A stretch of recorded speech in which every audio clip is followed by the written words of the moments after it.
the word business or start a business, what comes to mind? For me, it was overwhelm and lots of money that I needed up front to do any of the things that I was seeing people talk about on YouTube.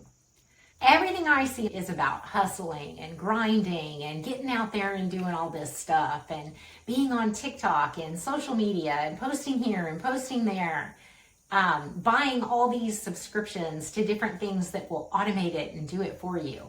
All money that I don't have to spend, and you probably don't either. You're not in a position where you've got hundreds or thousands of dollars to invest in starting something. I waited way too long to start something, and I don't want you to make the same mistake I did. I'm all about running, starting, and operating a cozy business that takes care of me and my customers and doesn't suck me dry like all of my jobs did.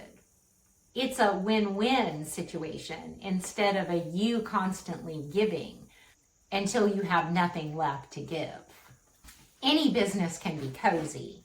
I'm not talking about tea shops and tarot cards. What I'm talking about is a business that has boundaries, that is structured and set up from the beginning to take care of you and your customers. People think that a cozy business means something small or doing handmade things on Etsy, and it can mean those things. But it's not just about candles and drinking tea. It's about having a life that doesn't run you ragged and that supports you and allows you to support others. Any business can be cozy. Right now, I'm working with a time coach to help her get a cozy business started. And next week, I have a bookkeeper on my schedule who wants to turn her bookkeeping business into something that doesn't suck her will to live each day. And I'm going to help her turn that into a cozy business. Cozy is for everyone who's tired of the grind, the constant, you need to hustle more, you need to pull yourself up from your bootstraps, you just need to work harder. Oh, you just need this SaaS product and it'll change your life and your business forever. And I'm here to tell you that no, you don't need any of those things. And you don't have to call yourself an entrepreneur. You don't have to say you're starting a business. You can keep looking for a job and do this on the side to get some money flowing. And if you love it, you never know. It may turn into something that supports you in a way that your employers never could. You may just decide that you don't want to look for a job anymore. And I'll be honest with you, that's pretty much where I'm at right now. I'm enjoying this so much, building something that I feel loves me back, that it would be hard to trade to go to a 9-to-5, even with the security a 9-to-5 would offer me right now. I think I've done this long enough, 2 years without a job, that I've kind of gotten over the hump of the fear. I'm not going to wither up and blow away just because an employer doesn't see the value in what I do, my age and experience. I see the value in what I do. And what I'm looking for, and I know what you're looking for, is less stress, more peace, and a better fit for you, your personality, and your life. What I enjoy doing, sitting here talking on camera, may not be what you enjoy doing. It's all about finding that focus, a system, and a comfortable fit so that you can gently earn a living doing work that loves you as much as you love doing it. Think of it more like doing work that feels like your favorite fall sweater instead of a straitjacket. This isn't about quitting ambition. Just because I don't hustle doesn't mean that I'm not an ambitious person. I'm ambitious. But I don't let it control me anymore. And I'm not going to hustle or jump through anyone else's hoops. And what I've discovered is that I feel good every day. I'm not having those burnt out days where I'm having to force myself to do the work. I'm doing work that I love and loves me back. It may not be financially taking care of me the way I need it to quite yet, but few things do right out of the gate. Anything worth building is worth building right. And until it does take care of me, I will continue to do my side hustles, my freelancing, to take care of myself and pay my bills.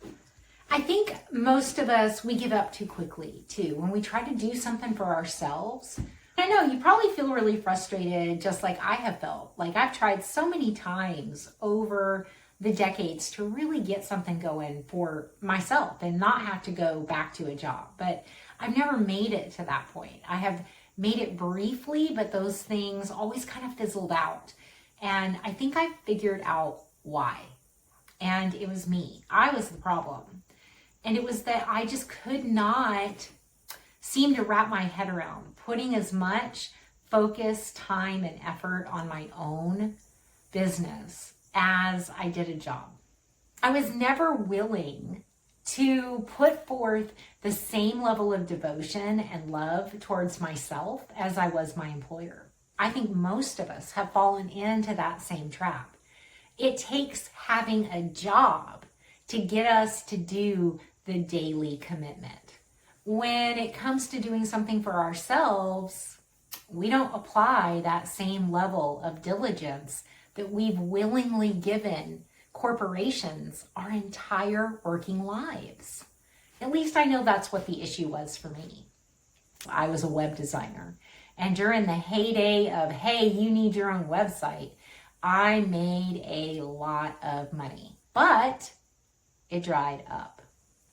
As the marketplace got saturated and web design got cheaper and cheaper, my business changed and I didn't change with it. My industry morphed, and instead of adapting, I tried to just keep doing the same thing, and I panicked and I went back to working a job. I was also really successful for a short period of time in the 2010s with Kindle KDP when that first exploded. I was doing a bunch of medium content journals, and I was able to make enough money to really make a dent in buying a house. But again, that was another flash in the pan. I didn't keep going. I didn't adapt. I didn't change. The industry got saturated. It's not like I haven't been successful in business. I have been. I just have never been able to maintain it because I never learned to adapt and change with the technology. I didn't learn to adapt and change to market demand, and I got left behind. That is the first mind shift that we have to make for a cozy business, for a business that loves us as much as we love it, is that we have to frame it in a way that we're willing to give it the same level of devotion and attention that we've given our corporate jobs our entire career. What would your work look like if it felt like that cozy sweater instead of a straitjacket? If you're vibing with what I'm talking about, hit like and subscribe, and we'll do this journey together. I'm Solo Shannon, and we'll talk again soon. Bye, y'all.